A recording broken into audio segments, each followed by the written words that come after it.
Salut à tous et bienvenue dans Contradico. Il y a quelques semaines, je vous avais posté un petit sondage pour savoir si vous étiez plus Android ou iPhone. Et vous avez été 63% à me dire que vous étiez plus Android. Et du coup, pour jouer le jeu de la contradiction, ce que je vous propose, c'est de vous prouver que iPhone, c'est trop bien. Du coup, direction Marseille pour aller à la rencontre de Aldarius, avec lequel on va débattre sur Android versus iPhone. Allez, c'est parti! Coucou. Alors aujourd'hui là je suis avec Quentin de Contradico. Coucou!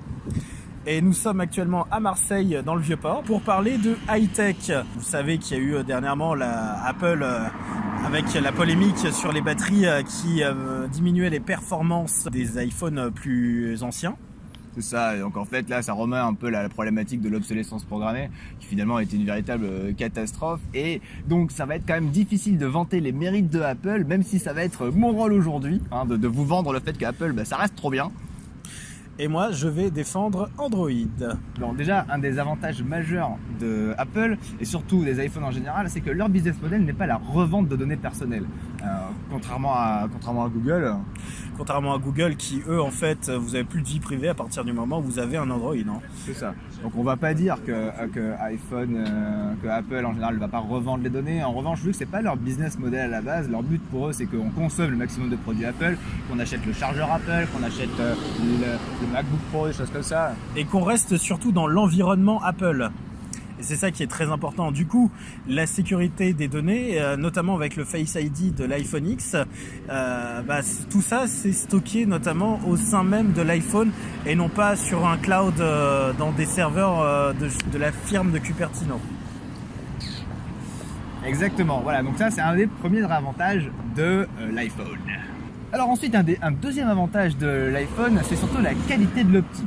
Aujourd'hui, quand on voit depuis l'iPhone 7, ils ont rajouté un double objectif qui permet de faire un espèce de rendu qu'on peut retrouver sur les meilleurs appareils réflexes qu'on a aujourd'hui, sauf que un iPhone ça pèse à peu près 100 fois moins lourd, et ça a l'avantage en plus de créer cet effet de flou un peu classe. Il y a quand même un film en 2016 qui a été tourné avec l'iPhone 5S. C'est un petit court-métrage qui a été... Attends, pause. En fait, ce fameux film du nom de Tangerine est sorti en France le 30 décembre 2015 et a été acclamé au festival du film indépendant américain Sundance.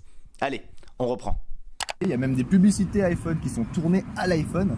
Aujourd'hui, on ne peut pas en dire beaucoup de la même chose Android, donc ça montre quand même de la qualité de l'optique et de la gestion des vidéos qu'il peut y avoir derrière. Ouais, parce que les rares publicités Android film avec Android, c'est éventuellement pour le Samsung Galaxy S8 et encore. Ouais, mais alors là déjà on est sur des fleurons de la NASA, là. On est sur des modèles qui sont tellement performants que évidemment on peut le faire, alors que l'iPhone se permet de le faire depuis déjà le 5S.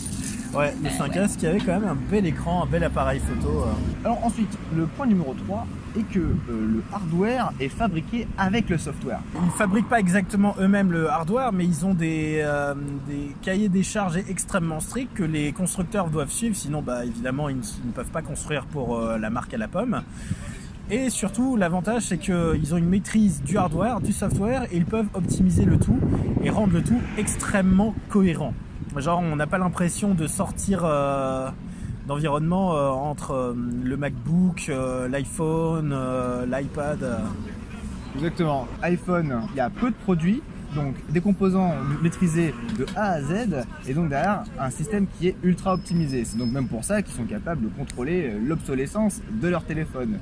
Comparé à Android, où là on est sur un noyau qui est plus générique. Et qui pour le coup en fait c'est un noyau GNU Linux il me semble, mais pour des appareils forcément plus petits qu'un ordinateur, mais qui va être mieux maîtrisé par plusieurs constructeurs, mais qui globalement ne sera pas aussi optimisé qu'un iPhone. Et c'est pour ça que les derniers iPhones sortis étaient plus puissants que le Galaxy S8.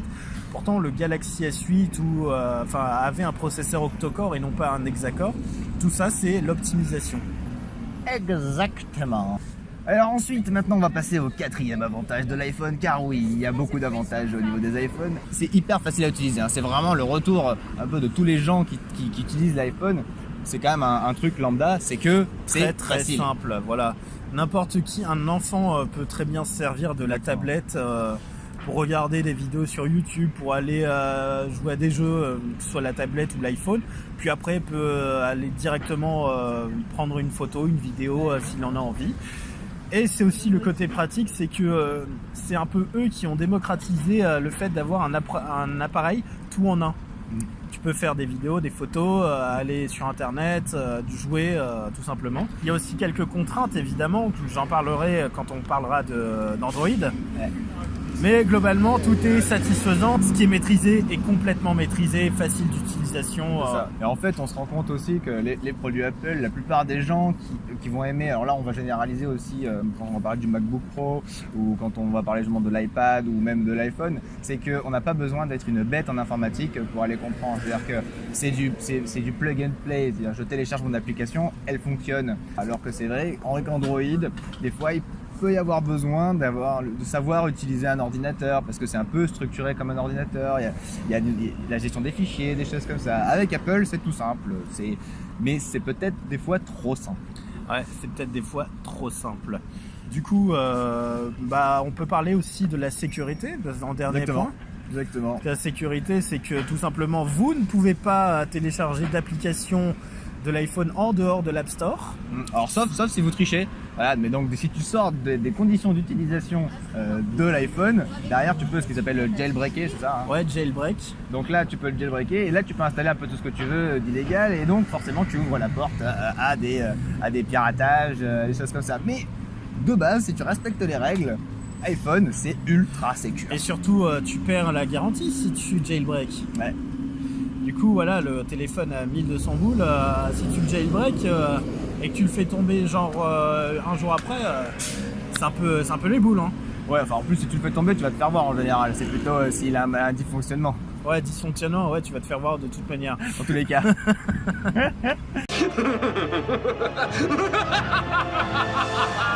That's how you do an evil laugh. Mais voilà. Globalement, la sécurité est optimale, très peu d'appareils qui ont été piratés. Les seuls piratages, c'était les clouds. Ouais, pour le coup. Oui, mais là, je pense qu'on peut être assez d'accord, c'est que la piratage des clouds, la plupart du temps, c'est parce que les gens utilisent des mots de passe merdiques. Ouais, aussi, ouais, notamment les photos de Jennifer Lawrence qui ont circulé, hein, j'ai pu voir. Ouais, mais moi, je l'ai pas vu, hein. Ouais, moi, je m'en fiche, hein, ce genre de choses, ça ne m'intéresse pas. Ah non, du tout, effectivement. Oh yeah. Donc là, lorsqu'on a dit, hein, Apple, c'est de l'optique, ça a été, on l'a dit au début, de l'optimisation hardware, de l'optimisation des composants.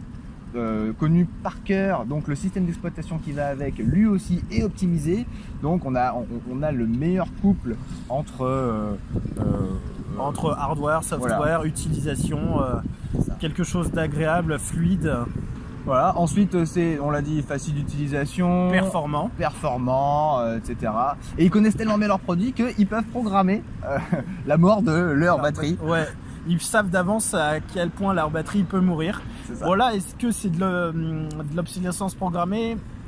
Oui et non, mais c'est la manière dont a communiqué Apple là-dessus qui vraiment laisse à désirer. Donc, voilà, j'espère que pour vous, c'est un peu plus clair de pourquoi l'iPhone, quand même, ça reste le fleuron. C'était les premiers à innover, c'est facile d'utilisation, c'est friendly, ok, ça coûte cher.